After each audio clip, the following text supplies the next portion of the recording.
ان الحمد لله نحمده ونستعينه ونستغفره ونعوذ بالله من شرور انفسنا ومن سيئات اعمالنا من يهده الله فلا مضل له ومن يضلل فلا هادي له واشهد ان لا اله الا الله وحده لا شريك له واشهد ان محمدا عبده ورسوله اما بعد فان خير الحديث كتاب الله وخير الهدي هدي محمد صلى الله عليه واله وسلم وشر الامور محدثاتها وكل محدثة بدعة وكل بدعة ضلالة وكل ضلالة في النار.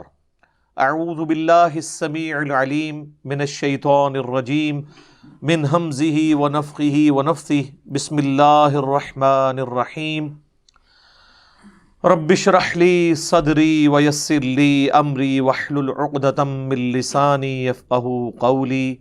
بسم اللہ الرحمن الرحیم ان اللہ وملائکتہ یصلون علی النبی یا ایہا الذین آمنوا صلوا علیہ وسلموا تسلیما. اللہم صل علی محمد وعلی آل محمد کما صلیت علی ابراہیم وعلی آل ابراہیم انک حمید مجید. اللہم بارک علی محمد وعلی آل محمد کما بارکت علی ابراہیم وعلی آل ابراہیم انک حمید مجید. اللہم ربنا آتنا فی الدنیا حسنہ وفی الآخرۃ حسنۃ وقنا عذاب النار. ربنا آتنا من لدنک رحمۃ وہیئ لنا من امرنا رشدا. لا الہ الا انت سبحانک انی کنت من الظالمین. حسبنا اللہ ونعم الوکیل. یا حی یا قیوم برحمتک استغیث ولا حول ولا قوة الا باللہ العلی العظیم. آمین. الحمدللہ آج 6 دسمبر 2020 کو سنڈے کے دن قرآن کلاس نمبر 57 میں ہم انشاءاللہ تعالی سورہ آل عمران کی آیت نمبر 156 سے سٹارٹ لیں گے. وہی غزوہ احد کا کانٹیکسٹ چل رہا ہے اور اس میں گفتگو یہاں پر پہنچی تھی پچھلی دفعہ جس پہ تفصیل سے میں نے گفتگو کی تھی صرف 3 آیات کے اوپر، کہ جو منافقین تھے وہ مسلمانوں کو یہ وسوسہ دلاتے تھے کہ اگر تم لوگ میدان جنگ میں نہ جاتے تو نہ اس طرح ہر گھر سے میتیں اٹھتی. تو اس کے جواب میں اللہ تعالیٰ نے بڑی سختی سے سرزنش فرمائی، اور آج تو مزید کئی ایک آیات اسی کانٹیکسٹ میں آئیں گی. پچھلی دفعہ یہ آیت آئی تھی کہ اگر ان لوگوں کی موت بھی مقدر ہوتی تو یہ خود بخود اپنے گھروں سے نکل کر مقتل گاہوں کی طرف کھینچے چلے آتے. اور سورۃ النساء کے اندر اس کا کلائمیکس ہے کہ تم اگر اپنے آپ کو مضبوط قلعوں میں بھی بند کر لو، موت تمہیں وہاں پر بھی آ کر رہے گی. موت کا وقت مقرر ہے. اب وہی مضمون آگے چل رہا ہے منافقین کے حوالے سے. بسم اللہ الرحمن الرحیم. اعوذ باللہ السمیع العلیم من الشیطان الرجیم. بسم اللہ الرحمن الرحیم. یا ایہا الذین آمنوا لا تکونوا کالذین کفروا. اے اہل ایمان تم ان لوگوں کی طرح نہ ہو جانا جنہوں نے کفر کی روش اختیار کی. حالانکہ وہ کلمہ کو مسلمان تھے، اوپر سے مسلمان تھے، اندر سے منافق تھے، تو اللہ نے ان کو کافروں کی کیٹیگری میں ڈالا. وَقَالُوا لِإِخْوَانِهِمْ إِذَا ضَرَبُوا فِي الْأَرْضِ. جو کہتے تھے اپنے بھائیوں کو جب وہ جہاد کے سفر پر نکلے غزوہ احد کے لیے یا کسی اور غزوے کے لیے، او کانوا غزا، یا پھر کسی جہاد کے لیے، لو کانوا عندنا ما ماتوا، اگر یہ ہمارے پاس ہمارے گھروں میں ہوتے تو انہیں موت نہ آتی. وما قتلوا، اور نہ یہ قتل کیے جاتے. اچھا، یہ بھی ایک انسان کی اپنا ایک وسوسہ ہوتا ہے. ادروائز اگر میدان جنگ میں ہی موت آنی ہو تو کتنے لوگ ہیں جنہوں نے بے شمار بیٹل فیلڈز میں حصہ لیا اور انہیں موت نہیں آئی, بستر مرگ پہ ہی وہ مرے. پچھلی دفعہ میں نے خالد بن ولید کے حوالے سے بتایا تھا رضی اللہ تعالیٰ عنہ علیہ السلام کہ 100 سے زیادہ جنگوں میں وہ شریک ہوئے, اور وہ کہتے ہیں میرے جسم پر ایک جگہ بھی ایسی نہیں جہاں پر تلوار یا برچھی کا نشان نہ ہو, لیکن میں بھی ایک بوڑھے اونٹ کی طرح بستر مرگ پہ مر رہا ہوں. تو موت اگر آنی ہوتی تو مجھے آ جاتی. تو اللہ تعالیٰ فرما رہا ہے اب اس کے جواب میں لِيَجْعَلَ اللَّهُ ذَلِكَ حَسْرَةً فِي قُلُوبِهِمْ, اس طرح کے وسوسے آنا ان کے دلوں میں یہ اس لیے ہے کہ اللہ تو خود چاہتا ہے کہ وہ ان کے جو باطل خیالات ہیں ان کو حسرت کا باعث بنا دے ان کے دلوں میں, بس یہی کڑ کڑ کے مر جائیں وہ. حالانکہ موت تو آنی تھی, تو آئی نہیں ہے, اس کے باوجود اتنی ٹینشن ہے.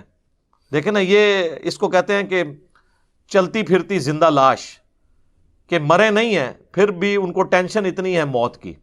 تو اللہ تعالیٰ ہمارا یہ تمہارے دلوں میں ہم نے حسرت ڈال دی. واللہ یحیی و یمیت, اور اللہ ہی ہے جو زندہ کرتا ہے اور موت دیتا ہے.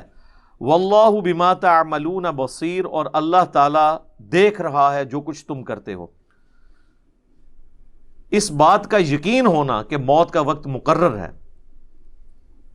یہ نصیب والوں کا حصہ ہے.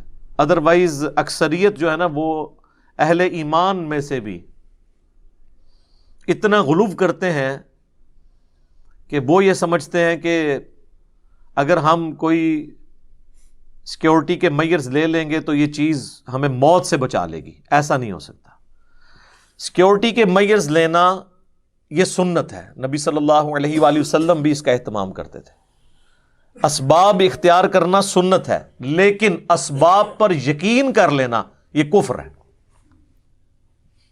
اسباب اختیار کرنا سنت ہے, اور یقین مسبب الاسباب پہ رکھنا یہ ایمان کا حصہ ہے. چونکہ دنیا کو اللہ تعالیٰ نے اسباب کے ساتھ جوڑا ہے, بظاہر ایسی چیزیں ہمیں نظر آ رہی ہوتی ہیں.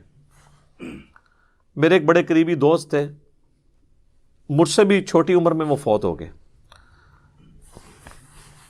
2017 میں جب مجھ پہ مرڈر اٹیمپٹ ہوئی تھی تو میں ان کی شاپ پہ انہیں ملنے کے لیے گیا, تو مجھے کہنے لگے کہ علی بھائی میں چاہ رہا ہوں آپ کے لیے نا 2-3 سیکیورٹی گارڈ رکھوا دوں. میں نے کہا کیوں؟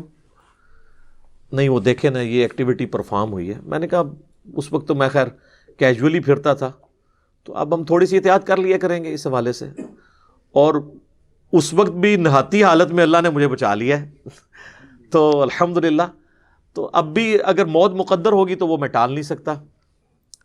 تو پھر میں نے انہیں ایک جملہ بولا, میں نے کہا میرے بھائی ہم باہر کی چیزوں کو تو کاؤنٹر فار کر سکتے ہیں, آپ سڑک پہ چلنے والی ٹریفک سے تو بچ سکتے ہیں اگر آپ ٹریفک سگنل کی پابندی کریں اور احتیاط کے ساتھ. پاکستان میں تو آپ کو دونوں طرف دیکھ کے سڑک پار کرنی پڑتی ہے, چاہے آپ 1 وے پہ ہوں یا 2 وے پہ. تو اس طرح کی جو موت کے گولے ہیں ان سے تو آپ بظاہر بچ سکتے ہیں, لیکن جو اندر کی ٹریفک ہے, جو روزانہ 1,00,000 دفعہ دل دھڑکتا ہے اور 10,000 لیٹر خون روزانہ پمپ کرتا ہے ہماری رگوں میں, اس سے کون بچا سکتا ہے اگر دل فیل ہو جائے؟ گردے جو 25 دفعہ روزانہ ڈائلیسس کرتے ہیں, اور ایک ڈائلیسس کی قیمت 8 سے 10 ہزار روپے مارکیٹ میں, 2.5-3 لاکھ روپے کا کام بغیر تکلیف کے گردے روزانہ کرتے ہیں. اگر گردے فیل ہو جائیں تو اس کے اوپر کون سا سیکیورٹی گارڈ بٹھایا جا سکتا ہے؟ آپ ذرا ایک ایک چیز کو گننا شروع کریں. تو ان کو یہ میری بات سمجھ آ گئی, لیکن چند ہی ہفتوں کے بعد وہ خود ہارٹ فیل سے دنیا سے چلے گئے. اللہ تعالیٰ ان کی مغفرت کرے. نیک آدمی تھے, ہماری اکیڈمی کے ایک آپ سمجھ لیں شروع کے جو ممبرز تھے ان میں سے ایک تھے. تو لیکن میں آپ کو بتا رہا ہوں کہ اندر کی ٹریفک کو کون روک سکتا ہے؟ تو یہ مسلمان کا یقین ہونا یہ بڑا ضروری ہے. کہتے تو آپ دیکھیں گے کہ جن لوگوں نے زندگی میں خدا کو کبھی سیریس نہیں لیا ہوتا نا, آپ ذرا ان کی بھی زبانیں دیکھیں, اتنی اتنی لمبی ہوں گی. او جی جیڑی رات جیڑی قبر ہے وہ باہر نہیں ہے, یہ کہتے ہیں نا.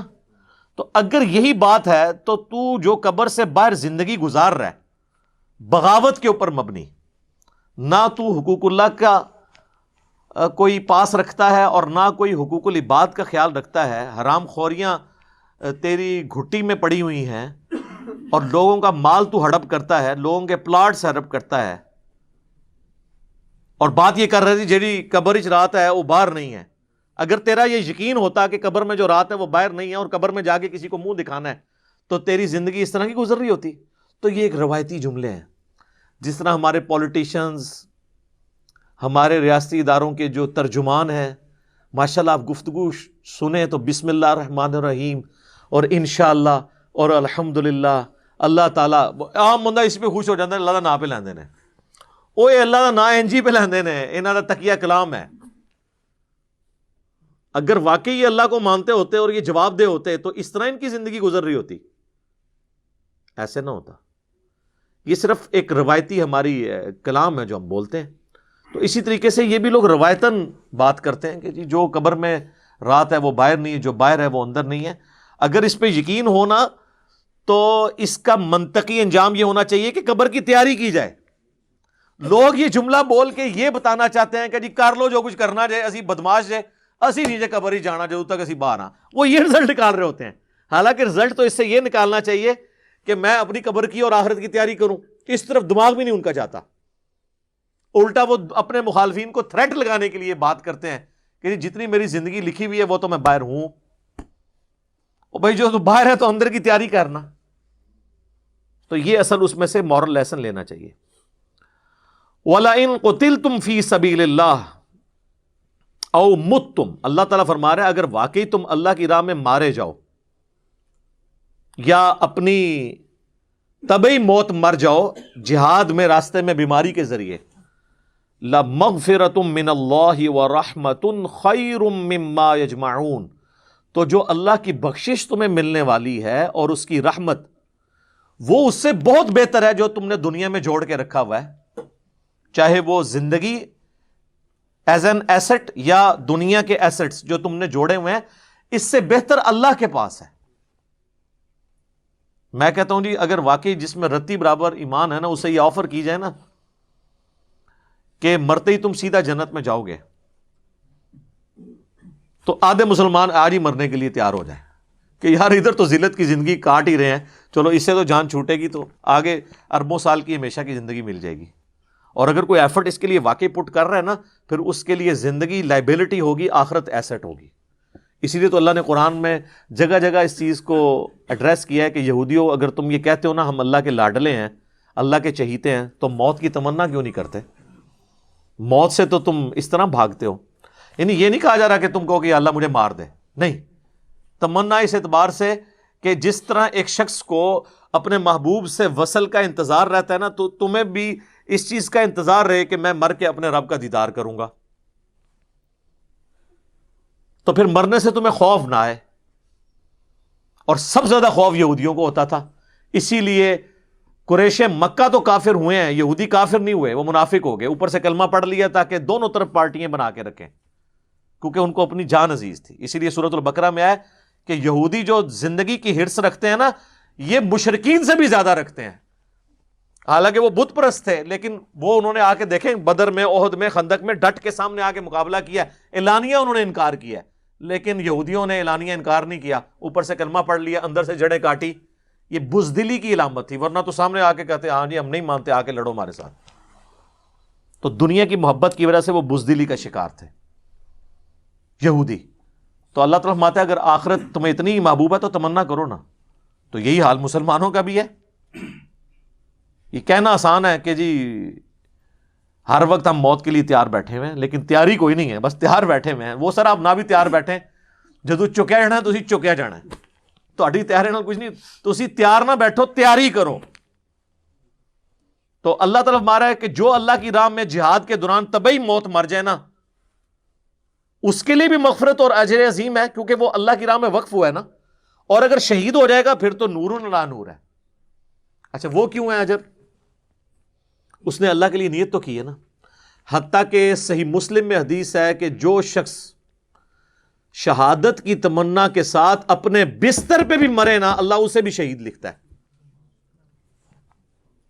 اور صحیح مسلم میں حدیث ہے جس کے دل میں شہادت کی تمنا نہیں وہ منافقت کی ایک شاخ پہ مرا ہے، کلی منافق نہیں ہے لیکن منافقت کی اس کے اندر علامات پائی جاتی ہیں. کیوں؟ مسلمان کو تو ہر وقت شہادت کی تمنا رکھنی چاہیے چاہے وہ شہید ہو یا نہ ہو. تو اگر وہ شہادت کی تمنا رکھتا ہے، اور شہادت یہ والی نہیں کہ مسلمان کا گلا کاٹے، پنجابی سندھی کا اور سندھی پنجابی کا، بلوچی پنجابی کا اور پنجابی بلوچی کا، یہ والی نہیں ہے شہادت جو واقعی میدان جنگ والی شہادت ہو. تو اگر اس کی تمنا ہے تو اس کو تو بستر مرگ پہ بھی شہید ہوئے بغیر بھی شہادت کی فضیلت مل جائے گی. اور بخاری اور مسلم دونوں میں حدیث ہے، اللہ کے محبوب صلی اللہ علیہ وآلہ وسلم نے فرمایا کہ میری خواہش ہے کہ میں اللہ کی راہ میں قتل کیا جاؤں، پھر زندہ کیا جاؤں، پھر قتل کیا جاؤں، پھر زندہ کیا جاؤں، پھر قتل کیا جاؤں، پھر زندہ کیا جاؤں، پھر قتل کیا جاؤں. یہ حضور کی خواہش تھی.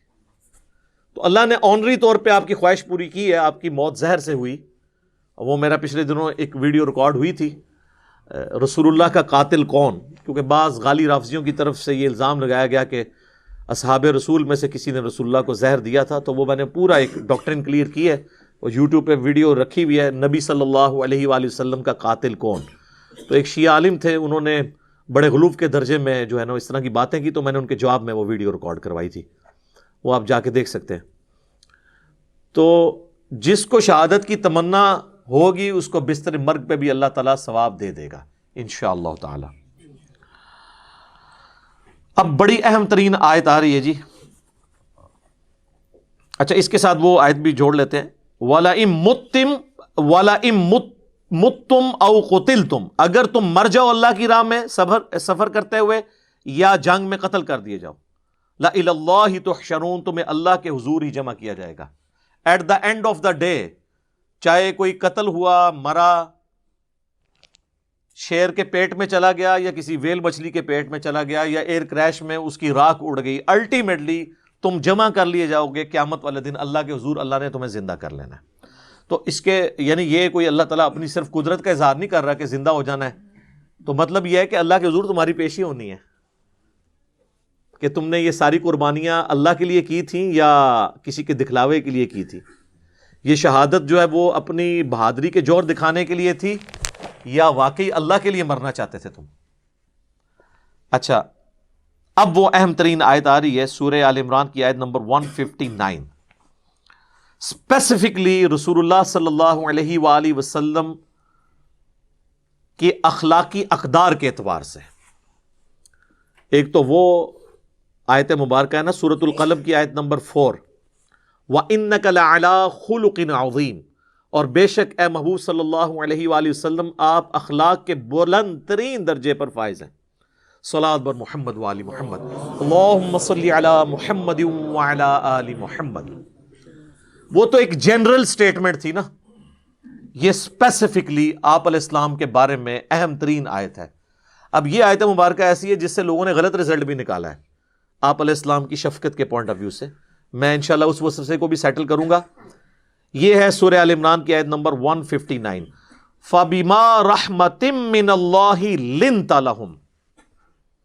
یہ تو اللہ کی رحمت ہے اے نبی علیہ السلام آپ پر کہ آپ بڑے نرم ہیں اپنے ساتھیوں کے معاملے میں. یعنی آپ صلی اللہ علیہ وآلہ وسلم کا ایٹیچیوڈ بڑا نرمی والا ہے اپنے ساتھیوں کے بارے میں، اصحاب رسول کے بارے میں، اور یہ اللہ کی رحمت ہے کہ اللہ نے آپ کو نرم دل بنایا. وَلَوْ كُنْتَ فَظًّا غَلِيظَ الْقَلْبِ، اور بالفرض اگر آپ صلی اللہ علیہ وآلہ وسلم تند مزاج ہوتے اور سخت دل ہوتے، لَانفَضُّوا مِنْ حَوْلِكَ، تو آپ کے ساتھی آپ کو چھوڑ کے چلے جاتے. اس میں صحابہ کرام کی توصیف بھی آئی ہے، حضور کے اخلاق کی وجہ سے آپ کے ساتھی آپ کے ساتھ کمیٹڈ ہیں. اور دوسرا یہ بتایا گیا کہ آپ علیہ السلام کے اخلاق کی یہ برکت ہے کہ لوگ آپ کو چھوڑ کے نہیں جاتے. اگر آپ تند مزاج ہوتے یا سخت دل گیر ہوتے تو آپ صلی اللہ علیہ وآلہ وسلم کی سخت دلی کی وجہ سے آپ کے ساتھی آپ کو چھوڑ گئے ہوتے. یہ اصل میں اس کانٹیکسٹ میں بات ہو رہی ہے کہ یہ جو آپ کے اصحاب نے غزوہ احد میں غلطی کی ہے نا، تو آپ ان سے ذرا صرف نظر کریں. ظاہر لیڈر کو تو سب سے زیادہ تکلیف ہوتی ہے نا، جیتا ہوا میچ چند پلیئرز کی غلطی کی وجہ سے پوری ٹیم ہار جائے تو کیپٹن پھر غصہ تو نکالے گا نا. اور جب وہ اللہ کی کاز کے لیے کھڑا ہو. صحیح بخاری میں آتا ہے کہ 50 تیر اندازوں کو نبی صلی اللہ علیہ وآلہ وسلم نے احد کے موقع پر ایک ٹیلے پہ ڈیوٹی لگائی تھی، کیونکہ خطرہ تھا کہ پیچھے سے لوگ حملہ آور ہو سکتے ہیں، اور ان کی ڈیٹرنس کی وجہ سے وہ پیچھے سے حملہ آور نہیں ہو رہے تھے. اور بخاری کے الفاظ ہیں، چونکہ غزوہ احد کے کانٹیکسٹ میں یاد نازل ہوئی ہیں، اسی طرف اشارہ ہے کہ نبی علیہ السلام نے فرمایا کہ تم دیکھو نا کہ چیل کوے پرندے ہماری بوٹیاں بھی اٹھا کے لے کے جا رہے ہیں، ہماری لاشوں کی، تب بھی تم نے میرے حکم کے بغیر یہ ٹیلا نہیں چھوڑنا. اب اس سے زیادہ واشگاف انداز میں کسی کو سمجھایا جا سکتا ہے؟ مجھے بتائیں. اس کے بعد کوئی گنجائش تھی کہ کوئی شخص نبی علیہ السلام کی نافرمانی کرتا؟ لیکن وہی ہوا. 50 میں سے صرف 15 لوگ قائم رہے، اور ان کے لیڈر جو تھے عبداللہ بن جبیر رضی اللہ تعالیٰ عنہ، وہ چیختے رہے کہ اللہ کے نبی نے منع کیا تھا. لیکن 35 یہ کہنے لگے یہ تو اس صورت میں تھا کہ جب شکست ہو جاتی، اب تو ہم جیت گئے ہیں تو جا کے مال غنیمت جمع کریں. تو اللہ نے قرآن میں ڈانٹا کہ دنیا کی مال کی محبت کی وجہ سے دیکھ لو تمہاری جو فتح ہے وہ شکست میں بدل گئی. اور اس کا وبال ایسا پڑا کہ اللہ کے نبی موجود بھی تھے، تب بھی اللہ کے نبی کی دعاؤں کا حصہ ان کو نہیں ملا، الٹا خود نبی علیہ السلام کے مبارک دانت شہید ہو گئے. بخاری اور مسلم میں آتا ہے، اور قرآن میں ہی اس کی طرف اشارہ ہے کہ آپ کی قتل کی افواہ بھی مشہور ہو گئی. تو وہ آیت نازل ہوئی وما محمد الا رسول قد خلت من قبلہ الرسل، محمد تو نہیں مگر ایک رسول، ان سے پہلے بھی اور رسول گزرے ہیں، اگر یہ مر جائیں یا قتل کر دیے جائیں، یعنی پاکستان کے اندر یہ وفات پا جائیں یا شہید کر دیے جائیں، کیونکہ ترجمہ پاکستان میں تو وہ گستاخانہ ہو جائے گا نا دوسرا جو ایگزیکٹ ترجمہ ہے، تو کیا تم دین سے الٹے قدم پھر جاؤ گے؟ تو یہ پورا ایک کانٹیکسٹ چل رہا ہے. تو انہوں نے چھوڑ دیا، اجتہاد کر لیا خود سے. حالانکہ یہ اجتہاد بھی غلط تھا. جب حضور یہ کہہ رہے تھے کہ ہماری لاشیں بھی چیل اور کوے اٹھا کے لے جائیں تب بھی نہیں، تو اس کا مطلب ہے چاہے شکست ہو چاہے فتح ہو تم نے نہیں جگہ چھوڑنی. تو یہ انہوں نے کیسے کنکلوڈ کر لیا کہ بھئی فتح ہے تو اب ہم نے یہ کرنا ہے؟ بس وہی ہوا کہ وہ خالد بن ولید کی عقابی نظریں دیکھ رہی تھیں کہ درہ خالی ہو گیا ہے. وہ درہ آج بھی اسی طریقے سے موجود ہے. وہاں پہ اب سٹال لگے ہوتے ہیں غزوہ احد کے قبرستان کے بعد، وہاں پہ لوگ تسبیحیں بیچ رہے ہوتے ہیں یا زمین پہ چیزیں، وہ درہ بہرحال وہی موجود ہے ابھی تک. تو خالد بن ولید چونکہ کافروں کی طرف سے آئے تھے، وہ کیولری کے سردار تھے، یعنی گھوڑوں کی جو فوج ہے. انہوں نے دیکھ لیا، اچھا، انہوں نے ابو سفیان کو کہا جنگ ابھی ختم نہیں ہوئی، حالانکہ یہ لوگ پسپا ہو چکے تھے.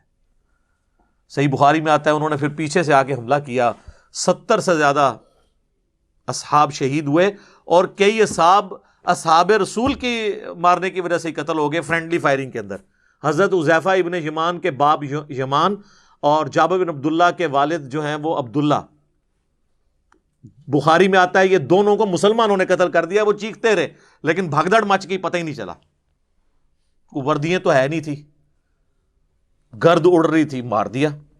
کیونکہ مسلمانوں کو اب سمجھ ہی نہ لگی، پیچھے سے بھی حملہ ہو گیا سامنے سے بھی حملہ ہو گیا، تو وہ سینڈوچ بن گئے. اور حضرت حذیفہ بن یمان کے بارے میں بخاری میں آتا ہے پوری زندگی وہ اپنے باپ کو بھولتے نہیں تھے کہ میرا باپ اس طریقے سے مارا گیا، اور ان کو دعاؤں میں یاد رکھتے تھے. یہ زخم پوری زندگی ان کے دل پہ ہرا رہا. تو یہ صورتحال ہو گئی. واضح فتح شکست میں بدل گئی. گھر کوئی ایک بھی ایسا نہیں تھا مدینہ شریف میں کہ جس گھر میں کوئی میت نہ اٹھی ہو. خود رسول اللہ کو سب سے بڑا صدمہ پہنچا کہ آپ کے دودھ شریک بھائی بھی اور چچا بھی حمزہ بن عبد المطلب جو آرمی چیف بھی تھے آپ کے، وہ بھی شہید ہو گئے. ان کی لاش کا مسئلہ ہوا. نبی علیہ السلام بھی بہت غم زدہ تھے. تو اسی لیے تو یہ 60 آیات صرف غزوہ احد کی کمنٹری ہے. پورے قرآن میں اس طریقے سے کسی جنگ کی کمنٹری نہیں آئی ہے.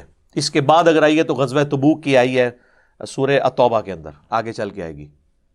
تو نبی علیہ السلام ظاہر ہے آپ خود بھی اس کی وجہ سے افیکٹ ہوئے. بخاری مسلم میں آتا ہے آپ کے 4 دانت شہید ہو گئے، اور مولا علی جو ہے وہ ایک تھال کے اندر جو ہے وہ ڈھال جو تھی تلوار والی ڈھال، اس کو الٹا کر کے اس میں پانی لے کے آئے، اور سیدہ فاطمہ نے آپ کا زخم دھویا اور ایک کاٹن کا کپڑا جلا کے راکھ رکھ کے اس خون کو روکا، تو پھر وہ خون رکا، تو نبی علیہ السلام خود بھی افیکٹو ہوئے۔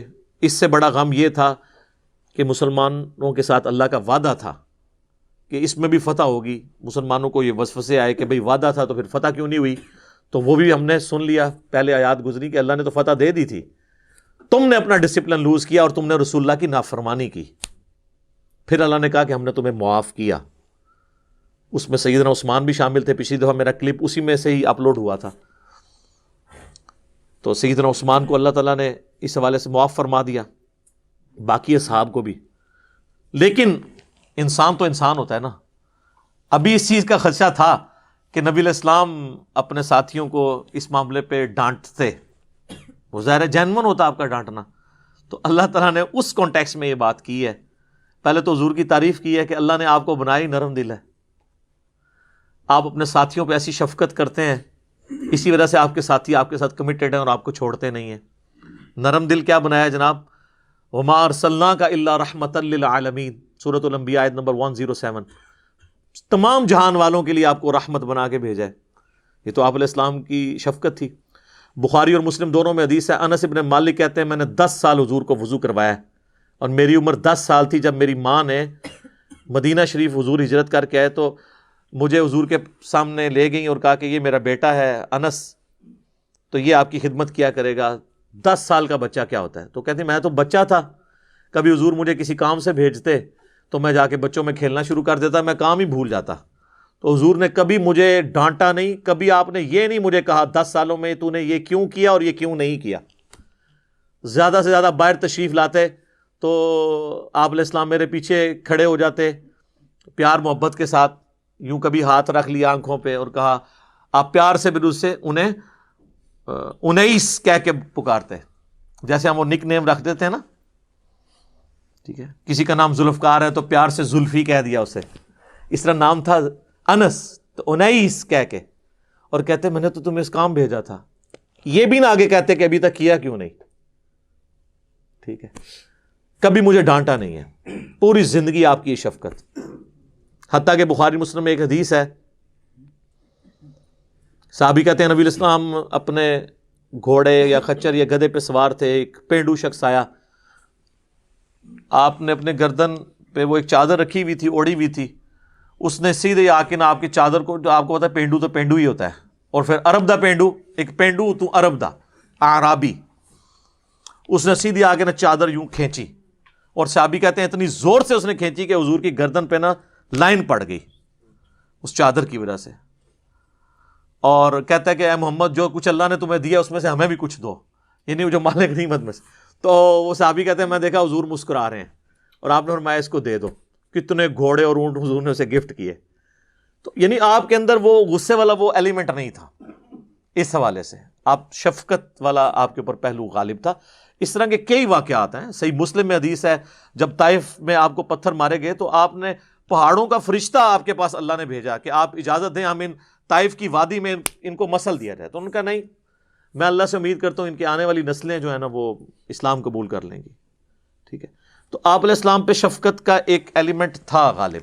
یہ بہت سارے واقعات ہیں، مسئلہ نمبر 100 میرا انہی واقعات کے اوپر ریکارڈڈ ہے۔ جب وہ آیت آئی تھی سورہ توبہ کی، لَقَدْ جَاءَكُمْ رَسُولٌ مِّنْ أَنفُسِكُمْ عَزِيزٌ عَلَيْهِ مَا عَنِتُّمْ حَرِيصٌ عَلَيْكُمْ بِالْمُؤْمِنِينَ رَءُوفٌ رَحِيمٌ۔ نبی علیہ السلام مومنین کی جانوں سے بڑھ کر ان کا خیال رکھنے والے ہیں اور ان پر رؤوف بھی ہیں اور رحیم بھی ہیں۔ اس کانٹیکسٹ میں مسئلہ نمبر 100 میرا ریکارڈ ہوا تھا، میں نے یہ سارے واقعات بخاری اور مسلم سے بیان کیے تھے، کہانی شریف نہیں سر، احادیث شریف سے، تو آپ دیکھ سکتے ہیں جسے شوق ہو۔ اور اس کا عنوان تھا رسول اللہ کی اپنی امت سے محبت۔ ہم تو آج تک ہمیں حدیثیں یہ سنائی جاتی ہیں کہ ہمیں نبی علیہ السلام سے کتنی محبت ہونی چاہیے کہ ہمارا ایمان کامل ہوگا، یہ ایک پہلو ہے۔ ایک اس کا وائس ورثہ ہے کہ رسول اللہ کو ہم سے کتنی محبت تھی، آپ کو اپنے اصحاب سے کتنی محبت تھی، بعد میں آنے والے لوگوں کے ساتھ کیا محبت تھی، وہ سارے واقعات احادیث کی شکل میں میں نے بیان کیے ہیں۔ تو نبی علیہ السلام کی شفقت والا ایک ڈومیننٹ پہلو تھا جس کو اللہ تعالیٰ نے یہاں پہ ایڈریس کیا کہ آپ کی یہ شفقت ہے، ابھی تک آپ اب یہ جو ان سے غلطی ہوئی ہے نا تو آپ نے ان کی اس غلطی کے اوپر سرزنش نہیں کرنی. فاعف عنہم، ان سے درگزر فرمائیے. اچھا اب دیکھیں، ویسے تو اللہ کا معاف کر دینا بھی کافی تھا. اس سے پہلے 2 آیات گزر چکی ہیں، 155 نمبر اور 152 کہ اللہ نے ان کو معاف کر دیا. اب جب اللہ نے معاف کر دیا تو رسول اللہ سے معافی کا سرٹیفکیٹ تو لینے کی ضرورت نہیں تھی. یہ آپ کو ڈیکورم سکھایا جا رہا ہے کہ ٹیم لیڈر جو اللہ کے لیے ڈٹا ہوتا ہے نا، اس کا بھی آپ نے خیال رکھنا ہوتا ہے. حقوق العباد اپنی جگہ پر ہے، حقوق اللہ اپنی جگہ پہ ہے. تو نبی علیہ السلام کو اللہ نے کہا کہ میں نے تو معاف کر دیا اور آپ اتنے نرم دل ہیں. دیکھیں کس طرح پوری تمہید. حالانکہ اللہ تعالیٰ اس پروٹوکول کا محتاج ہے کہ اپنے نبی سے بات کرے، تو اتنا پروٹوکول کہ دیکھیں آپ بڑے نرم دل ہیں، آپ کی کتنی شفقت ہے، اسی وجہ سے آپ کے ساتھ لوگ اٹیچ ہیں، تو چھاڑ دو انہوں نے. یہ ہے اللہ کی اپنے نبی سے محبت. ورنہ اللہ اپنی مخلوق کو اس طرح کا پروٹوکول کیوں دے گا؟ وہ تو خالق ہے. خالق اور مخلوق اتنا بڑا ڈفرنس ہے کہ اس کے بعد تو کسی چیز کی گنجائش نہیں رہتی. لیکن یہ اللہ کی اپنے محبوب صلی اللہ علیہ وآلہ وسلم سے محبت کا اظہار ہے کہ اللہ تعالیٰ فرما رہا ہے کہ فاعف عنہم، آپ بڑے نرم دل ہیں. آپ اگر سخت مزاج ہوتے یا آپ کے ساتھی آپ کو چھوڑ جاتے، یہ آپ کا مزاج ایسا اللہ نے بنایا ہے کہ یہ آپ کے ساتھ ہیں. اب آپ ان سے درگزر کریں. واستغفر لہم، ان کے لیے دعائے مغفرت بھی کرتے ہیں. غلطی تو انہوں نے کیتی ہے، اے نہیں اللہ نے کہا کہ نہ اے صحابہ دی غلطی بیان کرنا گستاخی ہو جائے گی. یہ گستاخی جہی ہے نا، یہ اج کل دے زمانے چ ہوندی ہے، اس زمانے چ نہیں سی ہوندی. غلطی ہوئی ہے، آپ بھی ان سے درگزر کریں، ان کے لیے بخشش طلب کریں تاکہ اللہ تعالیٰ ان کو معاف کرے. جس طرح سورہ النساء کی آیت نمبر 64 میں بھی ہے نا، وَلَوْ أَنَّهُمْ إِذْ ظَلَمُوا أَنفُسَهُمْ جَاءُوكَ. اے نبی جب انہوں نے اپنی جانوں پر ظلم کیا تھا تو آپ کے پاس حاضر ہوتے، آپ سے معافی مانگتے، آپ اللہ کے حضور کی سفارش کرتے تو اللہ بھی ان کو معاف کر دیتا. تو یہ اللہ تعالیٰ نے ایک پروٹوکول رکھا ہے کہ ٹیم لیڈر سے تو آپ نے جو غلطی کی معافی تو مانگنی ہے نا. نہیں، لیکن یہ آیت آج نہیں ہے کہ آج کسی نے قبر رسول پہ جا کے معافی منگوانی ہے. نہیں، نبی علیہ السلام جب ایز اے ٹیم لیڈر تھے اور آپ علیہ السلام کسی کو کوئی کام اسائن کرتے تھے، یہ اس کانٹیکس میں بات ہے. تو اب کہا گیا کہ ان کو معاف کر دیں، ان کے لیے دعا بھی کریں اللہ سے کہ اللہ ان کو بخش دے. اور یہاں پہ بس نہیں کیا وَشَاوِرْهُمْ فِي الْأَمْرِ، اور مستقبل میں بھی جو واقعات آئیں گے نا اس میں آپ نے ان کو مشورے میں شامل کر رکھنا ہے.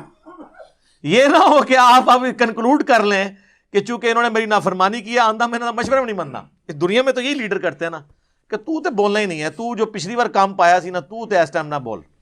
نہ، یہ نہیں کرنا. جب معاف کیا ہے دل سے معاف کرنا ہے، اور اس کے بعد بھی اگر کوئی مشورہ دے تو مشورہ لینا ہے، اپنے مشورے میں انہیں شامل. آپ اندازہ لگائیں کہ رسول اللہ کو حکم ہو رہا ہے کہ آپ نے اپنے ساتھیوں کے مشورے کے ساتھ چلنا ہے.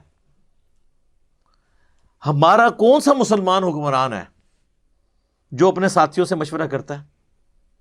پاکستان کی ہسٹری میں نہ کوئی پرائم منسٹر اور نہ کوئی ڈکٹیٹر آپ کو ایسا ملے گا. سب گنڈے اور بدماش ہوتے ہیں جب وہ لیڈرشپ پہ ہوتے ہیں. ان کے ساتھیوں کو وزارتوں سے فارغ کر دیا جاتا ہے، میڈیا والے بتا دیں سر تسی وزیر نہیں رہے. یہ انتہائی غیر اخلاقی حرکت ہے. ایسے لیڈرز، یہ لوگ لیڈر نہیں ہوتے ہیں.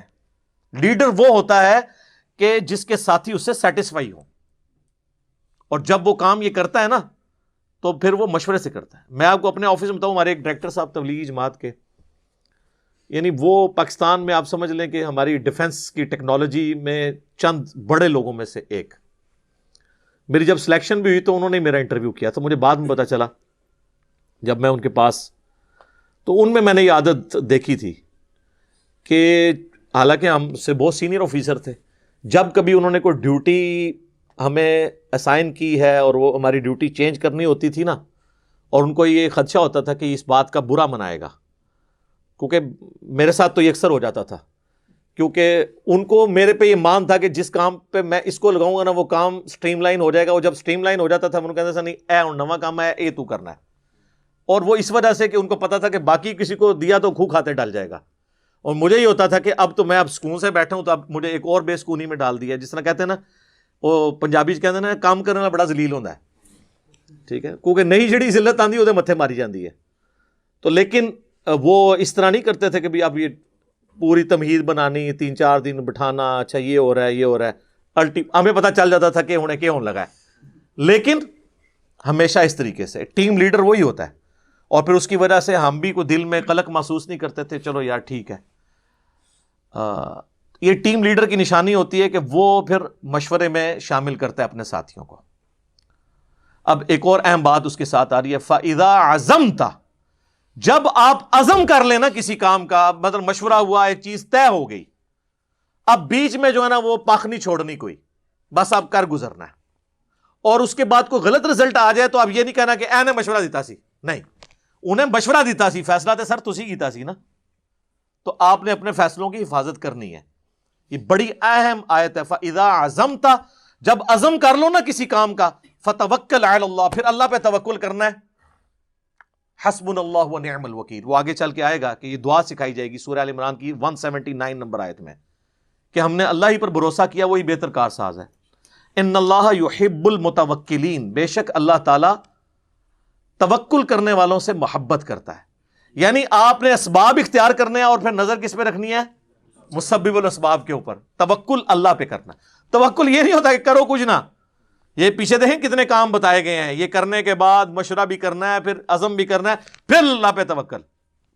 ویسے توکل نہیں، وہ جو جامع ترمذی میں حدیث ہے کہ پہلے اونٹ کو باندھو پھر اللہ پہ توکل کرو، تو ظاہر ہے کہ اسباب آپ نے اختیار کرنے ہیں۔ اس میں ایک بڑی اہم بات میں آپ کو بتا دوں، بڑی مزے کی بات، وہ میں نے جن اپنے سینئر آفیسر کا ذکر کیا نا، ڈائریکٹر صاحب کا، تو وہ ہمیں ایک دن اسی طریقے سے سمجھا رہے تھے، چونکہ وہ تبلیغی جماعت سے بھی اٹیچ تھے۔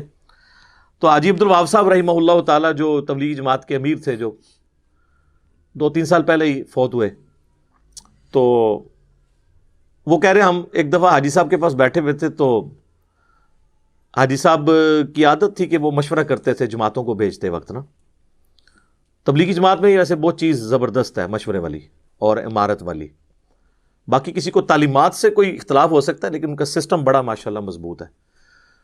تو وہ مشورہ کرتے تھے جماعت، یہ یعنی اب یہ جماعت جو ہے یہ جماعت ہم نے ٹرین پہ روانہ کرنی ہے، بس پہ روانہ کرنی ہے، یا اپنی گاڑی کروا کے، یہ وہ مشورہ لیا کرتے تھے جب دور جماعتیں جاتی۔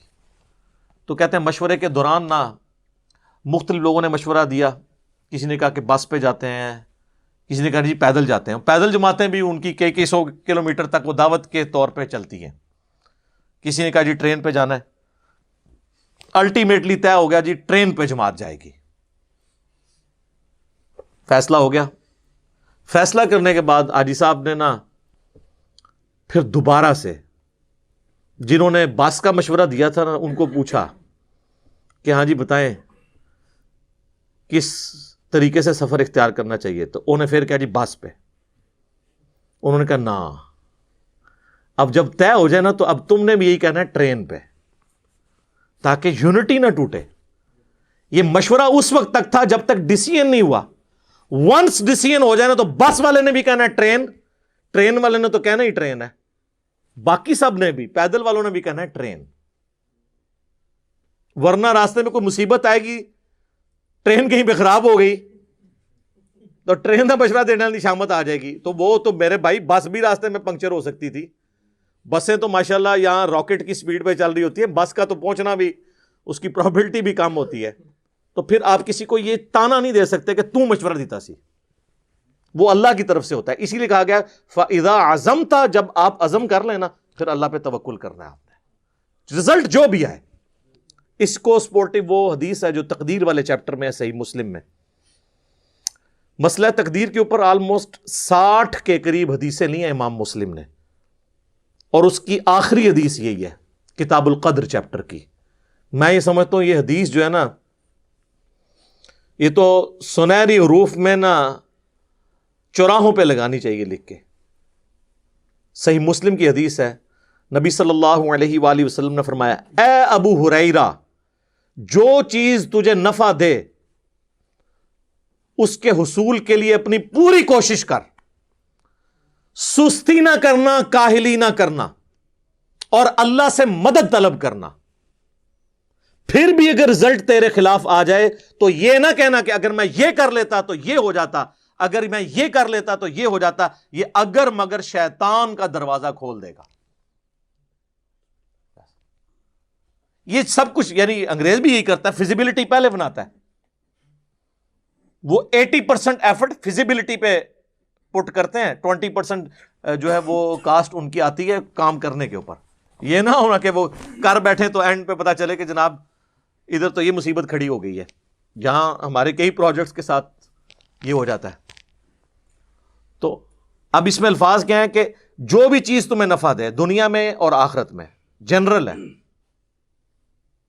اس کے لیے کوشش کرنی ہے، کاہلی نہیں کرنی، سستی نہیں کرنی. یہ نہیں کہ خالی پیپر جو ہے وہ دروشی پڑھ کے پھونک کے تو وہ ممتحن کے حوالے کر کے آ جانا ہے میں پاس ہو جاؤں گا، بعد میرے کو آ کے دعاواں کرانی نے نہ، اس طرح نہیں کو پاس ہوگا. سستی نہیں کرنی، کاہلی نہیں کرنی، اور کوشش کرنی ہے، اور اللہ سے مدد طلب کرنی ہے. اللہ کو نہیں نکالنا کبھی بیچ میں سے. کوشش، یہ دونوں چیزیں پیرلل میں چلتی ہیں. نہ بالکل تقدیر پہ چیز ڈال دینی ہے، اور نہ صرف اپنی کوششوں کو سب کچھ سمجھ لینا ہے. یہ قدریہ کا موقف تھا نا کہ بھئی تقدیر کوئی چیز نہیں، اور جبریہ کہتے تھے کہ جی تقدیر ہی غالب ہے، انسان کچھ نہیں کرتا. اہل سنت کا منہج درمیان میں ہے کہ کچھ چیزیں اللہ نے تقدیر کا ساتھ رکھی ہیں، کچھ ہماری کوشش سے جڑی ہوئی ہیں، دونوں سے مل کے ایک رزلٹ نکلتا ہے.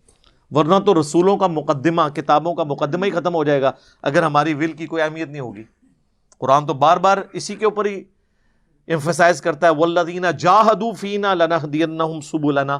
جو لوگ ہماری راہ میں کوشش کریں گے ہم اپنی راہیں ان کے لیے کھول دیں گے. لیکن جو کوشش نہیں کرے گا، جو کک نہیں مارے گا نا، اس کی گاڑی نہیں سٹارٹ ہوگی. ویسے دنیا کے ہم سارے کام میں یہ کر رہے ہوتے ہیں، آخرت کے معاملے میں کہتے ہیں دعا کرو توفیق مل جائے. مجھے آج تک کوئی بندہ نہیں ملا کہ دعا کرو مجھے توفیق مل جائے کہ میں نے ارادہ کیا ہے کہ ابھی جا کے میں نے جو ہے نا دوپہر کا کھانا کھانا ہے. وہ کھانا ہی ہوتا ہے. کسی نے باتھ روم جانے سے، واش روم میں جانے سے پہلے کبھی توفیق نہیں اللہ سے مانگی، حالانکہ کتنا خطرناک کام ہوتا ہے اگر کسی کا پیشاب بند ہو جائے. آج تک کسی نے کہا کہ دعا کرو اس دفعہ بھی میرا ارادہ ہے کہ آج میں نے اتنی دفعہ پیشاب کے لیے جانا ہے، میرا پیشاب نہ بند ہو. کیونکہ وہ ہم نے کرنا ہوتا ہے، چیزیں انڈرسٹوڈ ہوتی ہیں. جیسے ہی دین پہ چلنے کی باری آتی ہے تو توفیق، دعائیں، یہ سب ڈرامے نے اپنے آپ کو دے ہی رکھو توکے. تو ہم نے تو کرنی ننگی بات. ننگی بات کیے بغیر بات سمجھ نہیں آتی ہے، اپنے آپ کو دھوکہ دے رہے نا. تو اللہ تبارک و تعالیٰ نے یعنی یہاں پہ ایک سلیقہ سکھایا کہ جب اللہ پہ توکل کر لیا، عزم پکا، بس اب آپ کوشش کر گزریں، باقی رزلٹ اللہ پہ چھوڑ دیں. مولا علی کا قول ہے نا، میں نے اپنے ارادوں کے ٹوٹنے سے اللہ کو پہچانا ہے. کیوں؟ ساری کوشش کر لی، حالات و واقعات بھی فیوریبل تھے، رزلٹ کچھ اور نکل آیا. تو اس کا مطلب ہے کہ کوئی اور ہستی ہے جو چاہتی ہے کہ یہ ایسے نہ ہو، اس کے ساتھ تو کوئی ٹکر نہیں لے سکتا. تو اگر مگر شیطان کا دروازہ کھول دیتا ہے، جو صحیح مسلم کے الفاظ ہیں، اس لیے کہ اگر مگر سے پھر جو تقدیر کی طرف سے فیصلہ ہوا ہوتا ہے نا، آپ اس کو چیلنج کر رہے ہوتے ہیں. ایک تو ہے کہ آپ اس کو ریویو کر کے پلان کریں، وہ ایک اور چیز ہے کہ جی آندہ ہم اس چیز کو کاؤنٹر فار کریں گے، اس کو کریں گے، اس کو کریں گے، لیکن اس کی لکیر پیٹ کے بیٹھ جانا، یہ چیز غلط ہے. حالانکہ یہاں پہ آپ دیکھ رہے ہیں کہ صراحتاً غلطی ہوئی تھی، اس پہ اللہ نے ڈانٹا بھی ہے، لیکن الٹیمیٹلی حضور کو کہا کہ بس چھوڑ دے، معاف کرے، مشورے میں شامل کریں، آندہ کے لیے بھی آپ یہ کریں.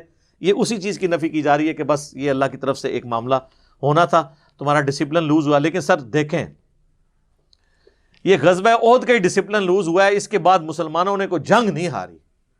یہ ایک واقعہ مستقبل کی جنگوں کے لیے، جس میں رومن اور پرشینز کو مسلمانوں نے شکست دے کے صدیوں کی سپر پاورز کو الٹنا تھا، یہ چھوٹی سی بیٹل فیلڈ نے مسلمانوں کو وہ سبق سکھایا کہ وہ بڑی بیٹل فیلڈز میں اگر یہ ڈسپلن لوز کرتے تو کیا قادسیہ میں جو ہے وہ پرشین امپائر کا مقابلہ کر سکتے تھے، یرموک میں رومن امپائر کا مقابلہ کر سکتے تھے، جن کی ریزروڈ آرمیز ہی لاکھوں کے اندر تھیں، جن کے پاس اسلحہ بھی لیٹسٹ تھا.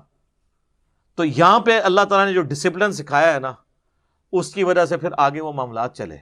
وہ سر آپ عمر سیریز دیکھیں کہ کس طرح مسلمانوں نے کس حکمت عملی کے ساتھ جنگوں کو جیتا ہے، انہی کا اسلحہ چھین کے انہی کو الٹا ہے.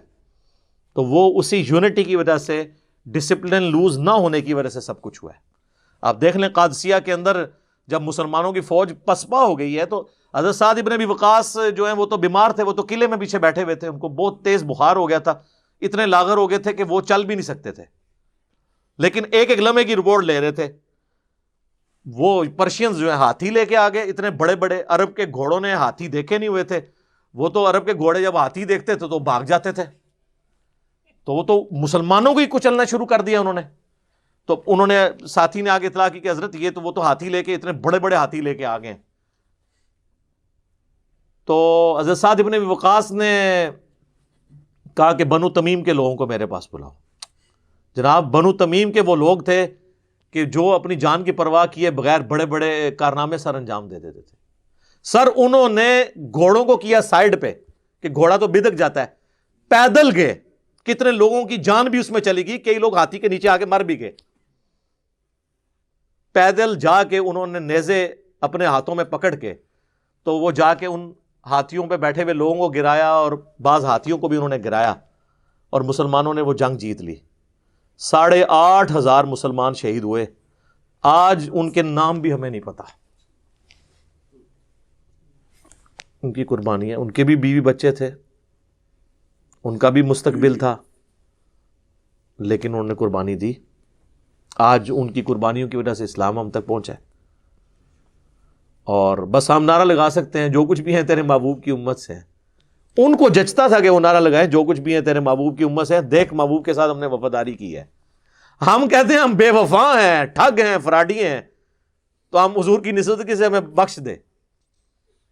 وہ اگر کہتے تو کہتے تھے دیکھ نسبت دی ہے تو ہم پاس بھی لا رہے ہیں اس کا. ہم بالکل الٹ چل رہے ہیں. رضی اللہ عنہم اجمعین وعلیہم السلام اجمعین, آمین. تو اللہ تعالیٰ فرماتا ہے کہ اللہ تعالیٰ جو توکل کرنے والے لوگ ہیں ان سے محبت کرتا ہے. ان ینصرکم اللہ, اگر اللہ تمہاری مدد فرمائے گا نا, فلا غالب لکم, تو کوئی تم پہ غالب نہیں آ سکتا. اللہ پہ توکل کرو. وَإِن يَخْذُلْكُمْ, اور اگر وہی تمہارا ساتھ چھوڑ دے, فَمَنْ ذَا الَّذِي يَنْصُرُكُمْ مِنْ بَعْدِهِ, تو اللہ کے بعد کون تمہارا مددگار ہو سکتا ہے. غزوہ حنین میں یہی ہوا نا جو سورہ توبہ میں آتا ہے نا, کہ اللہ تعالیٰ نے غزوہ حنین میں نبی علیہ السلام کی مدد فرمائی. 12,000 کا لشکر تھا, صرف 80 لوگ حضور کے ساتھ رہ گئے. بس ایک بندے نے وہاں جملہ بول دیا تھا کہ جی بدر میں تو ہم 313 تھے, غالب آئے ہیں, آج تو ہم کافروں سے زیادہ ہیں.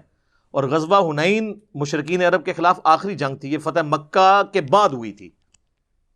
اس کے بعد عرب پورے کا پورا سرنڈر کر گیا تھا قریش کے سامنے. تو یہ فتح مکہ کے آلموسٹ 4 مہینے کے بعد یہ جنگ ہوئی. تو ظاہر ہے مسلمانوں کا کانفیڈنس لیول عروج پہ تھا کہ جی ہم نے تو اب کوئی بچا نہیں ہے ادھر. تو یہ قبیلہ حوازن کے لوگ کیا کریں گے. تو ایک ساتھی نے بول دیا کہ آج ہم غالب آئیں گے کیونکہ ہماری تعداد زیادہ ہے. اللہ نے اس بات کا اتنا برا منایا کہ اللہ نے نہیں پھر دیکھا کہ اللہ کے نبی موجود ہیں اس میں, باقی کالم ایمان مومنین موجود ہیں. ایسی بھاگدڑ مچی کہ صرف 80 بندے نبی علیہ السلام کے ساتھ رہ گئے. 12,000 کا لشکر میں سے 80 بندے باقی سب چھوڑ کے بھاگ گئے. اور اللہ کے نبی علیہ السلام اکیلے آگے اپنے اس پہ خچر پہ سوار اور رجز پڑھتے ہوئے, انا النبی لا کذب, یہ کوئی جھوٹ نہیں ہے, میں اللہ کا نبی ہوں اور میں عبد المطلب کا بیٹا ہوں. اور پھر آپ علیہ السلام نے یوں زمین سے مٹھی بھری, صحیح مسلم میں آتا ہے, اور یوں کافروں کی طرف پھینکی. تو کوئی کافر ایسا نہیں تھا کہ جس کی آنکھ میں نہ وہ پڑی ہو, اور وہ ان کا لشکر پسپا ہو گیا. اور اس کا ذکر اللہ تعالیٰ نے قرآن میں سورۃ الانفال میں بھی کیا ہے, وما رمیت اذ رمیت ولکن اللہ رما. وہ جو آپ نے کنکریاں پھینکی تھی نا, وہ آپ نے نہیں پھینکی تھی, وہ اللہ نے پھینکی تھی. ورنہ یہاں سے تو ایک انسان کی کنکریاں کہاں تک جا سکتی ہیں. اللہ نے اس کو معجزہ بنا دیا. تو اللہ تعالیٰ ہمارا اگر ہم مدد نہیں کریں گے تو اللہ کے سوا پھر کون مدد کرے گا. وَعَلَى اللَّهِ فَلْيَتَوَكَّلِ الْمُؤْمِنُونَ, اور اللہ ہی پر توکل کرنا چاہیے اہل ایمان کو. اللہم اجعلنا منہم, آمین. حسبنا اللہ ونعم الوکیل, ولا حول ولا قوة الا باللہ العلی العظیم, آمین. وما کان لنبی ان یغل, کسی نبی کی یہ شان تو ہو ہی نہیں سکتی کہ وہ خیانت کرے.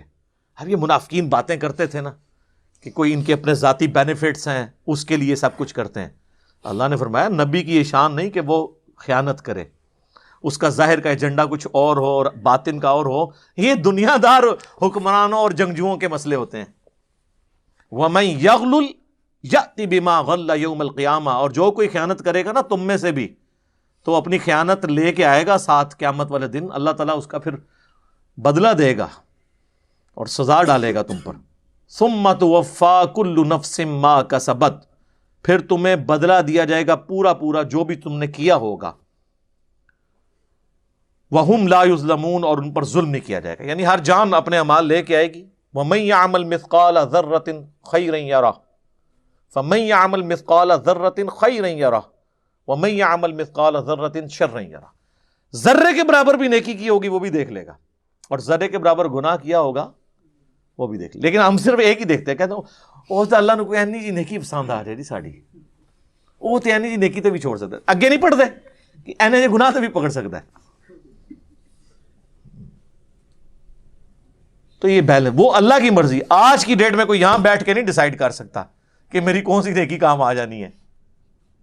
آج کی ڈیٹ میں تو ہمیں ڈر ڈر کے زندگی گزارنی چاہیے. جو صحیح بخاری میں حدیث ہے، نبی علیہ السلام ایک چوراہے سے گزر رہے تھے تو چند اصحاب آپس میں مذاق کرتے ہوئے ان کی ہنسنے کی آواز بلند ہو رہی تھی، تو حضور نے فرمایا کھڑے ہو کے، جو میں جانتا ہوں نا، اگر تم جانتے تو بہت کم ہنستے زیادہ رویا کرتے. حضور کو تو پتا تھا مرنے کے بعد کیا ہونے والا ہے انسان کے ساتھ.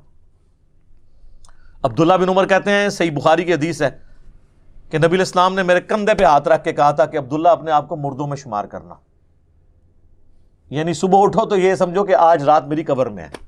ویسے اس طرح جس کی زندگی گزرے نا وہی انسانوں والی زندگی گزارتا ہے. ڈیلی بیس پہ ڈیسائیڈ کریں کہ آج میری نمازیں پوری ہیں، آج میرے بیوی بچوں ماں باپ کے حقوق پورے ہیں، آج میرا جو سارے کا سارے معاملات ہیں اس میں کوئی جھول تو نہیں ہے، اور رات کو احتساب کر کے سوئیں. ڈیلی بیس کے اوپر پلاننگ کر کے زندگی گزاریں تو پھر انسان جو ہے نا وہ کامیاب ہو سکتا ہے. ادروائز بڑا مشکل ہے. یہ تو نہیں ہے کہ وہ ہفتے میں ایک دن جمعے کی نماز پڑھنی ہے اور سال میں 2 دفعہ عید کی نماز، یہ بڑا مشکل سودا ہے. افمن اتبع رضوان اللہ، بھلا بتاؤ کہ جو اللہ کی رضا چاہنے والے لوگ ہیں، اللہ کی رضا کی پیروی اختیار کرنے والے لوگ ہیں، کمن باء بسخط من اللہ، وہ ان لوگوں کی مانند ہو سکتے ہیں جو اللہ کی ناراضگی کمانے والے لوگ ہیں. دنیا میں بھی ایسا نہیں ہوتا. دنیا کے بادشاہ بھی اپنے وفاداروں کو نوازتے ہیں اور اپنے مخالفین کو قید و بند میں ڈالتے ہیں. تو اللہ کے ساتھ وفاداری کرنے والے اور اللہ کے ساتھ غداری کرنے والے برابر ہو سکتے ہیں. وَمَأْوَاهُمْ جہنم، اور ان کا ٹھکانہ ہے جہنم، جو اللہ کے ساتھ غداری کرنے والے لوگ ہیں. وَبِئْسَ الْمَصِيرُ، اور کیا ہی برا ٹھکانہ ہے.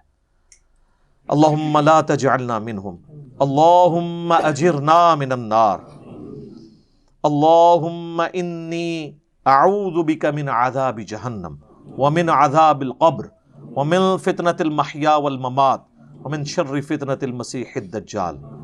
اچھا، یہ دعا میں ان نا کے ساتھ بھی ہم جمع کے سیغوں کے ساتھ بھی پڑھتے ہیں اور سنگولر کے سیغوں کے ساتھ بھی. اگر آپ سنگولر کے سیغے سے بھی پڑھیں نا، جب کوئی شخص آمین کہتا ہے وہ اس دعا میں شامل ہو جاتا ہے. اگر میں کہتا ہوں نا اللہم اجرنی من النار، تو یہ اے اللہ مجھے آگ سے بچا لے، اور آپ کہتے ہیں آمین، تو آپ اس میں شامل ہیں. ضروری نہیں کہ میں جمع کا سیغہ ہی بولوں، تو خود بخود اس میں شامل ہو جاتا ہے.